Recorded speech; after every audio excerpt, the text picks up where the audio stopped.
Assalamualaikum warahmatullahi wabarakatuh. Nama saya Syarifah Nur Aini dengan NIM belakang 2052. Saya dari kelas praktikum mata kuliah Sistem Basis Data kelas B. Di sini saya akan menjelaskan mengenai jawaban saya dari kuis 1, di mana saya mendapatkan tipe soal A. Di sini soal nomor 1 itu diperintahkan untuk mengidentifikasi entiti, menentukan relasi, dan menggambarkan IRD-nya dari cerita yang ada di soal nomor 1.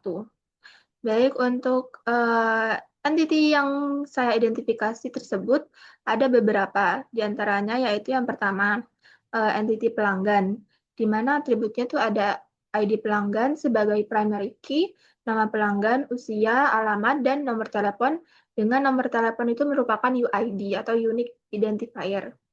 Selanjutnya yaitu entity transaksi.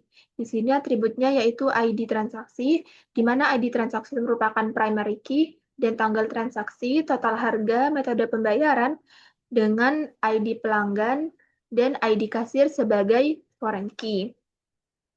Selanjutnya yaitu detail transaksi. Di sini ID detail transaksi merupakan PK dan atribut lainnya yaitu jumlah, subtotal, dan ada ID transaksi juga ID obat sebagai foreign key.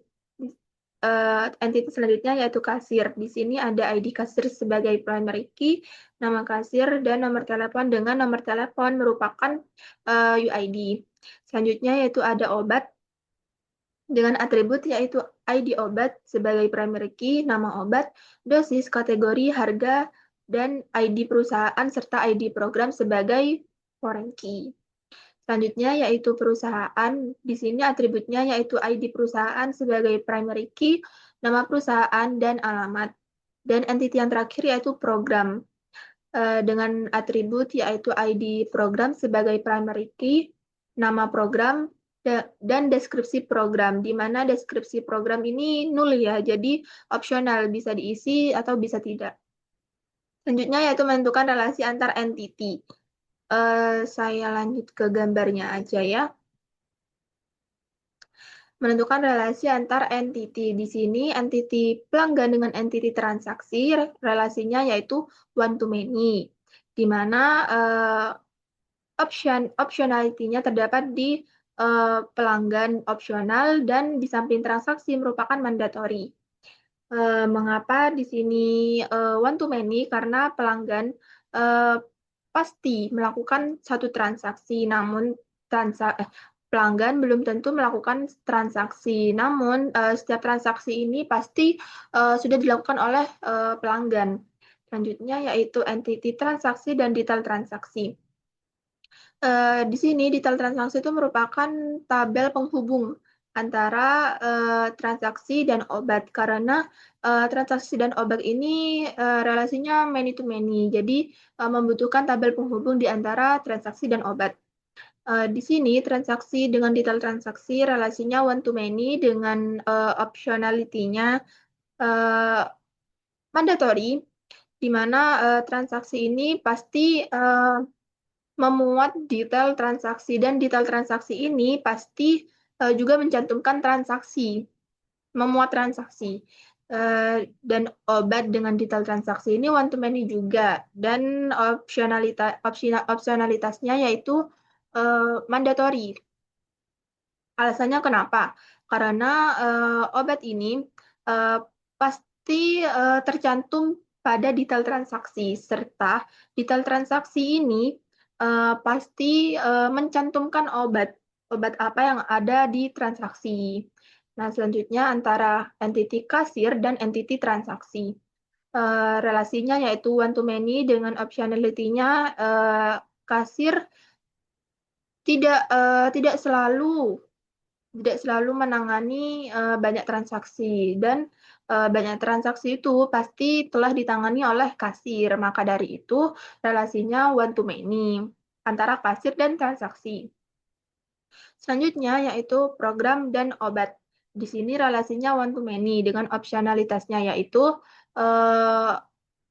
opsional, saling opsional ya.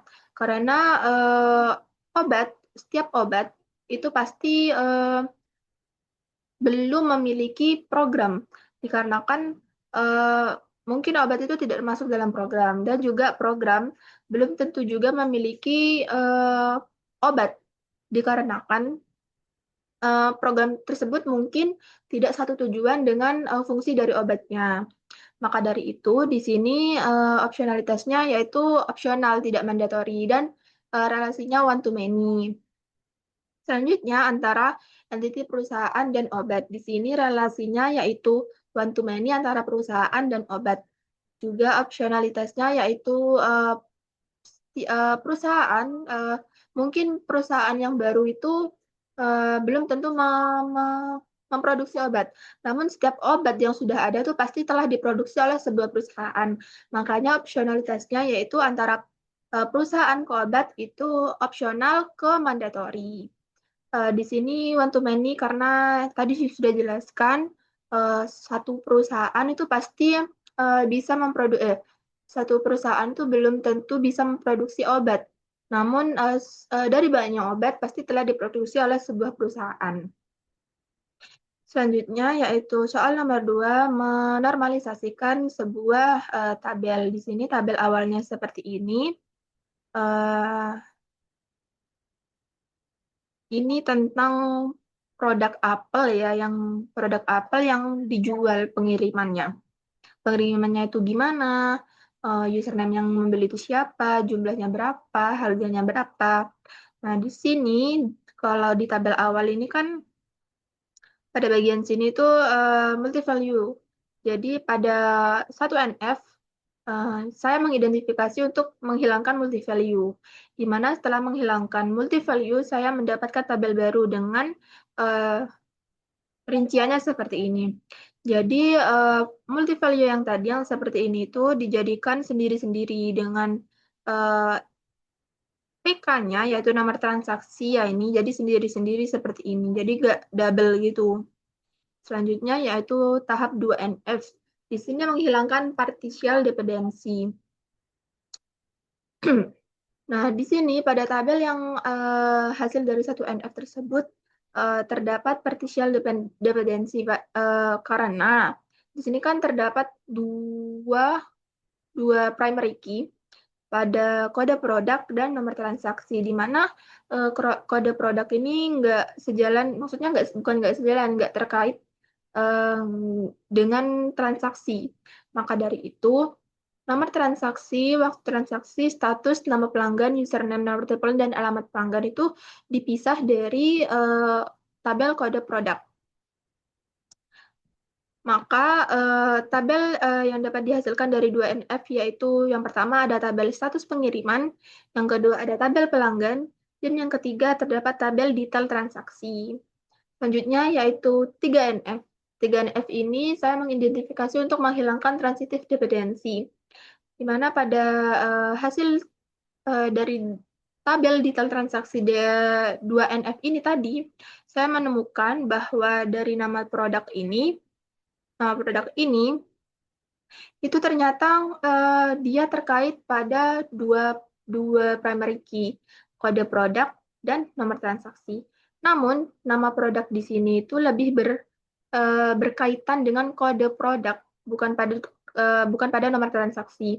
Maka dari itu, saya mengidentifikasi untuk menyelesaikan masalahnya dengan memisahkan tabel tersebut menjadi dua, yaitu tabel produk dan tabel transaksi. Dengan tabel produk itu entitinya ada kode produk, nama produk, dan harga produk. Dan tabel transaksi itu atributnya ada nomor transaksi, kode produk, jumlah, dan total dari harga produk. Maka dari itu, saya dapat merangkum, dapat mendapatkan hasil dari normalisasi 1NF sampai 3NF ini, yaitu terdapat 4 tabel. Yang pertama, tabel status pengiriman. Di sini dari yang 2NF tadi, atributnya nomor transaksi, waktu transaksi, status, dan username. Selanjutnya tabel pelanggan, ini penjabaran dari username yang ada di tabel status pengiriman. Selanjutnya ada tabel produk, dan juga tabel transaksi. Baik, untuk penjelasan mengenai jawaban saya dari kuis pertama dengan tipe soal A cukup sekian. Mohon maaf apabila terdapat salah kata dalam penyampaian. Eh, saya pamit undur diri. Wassalamualaikum warahmatullahi wabarakatuh.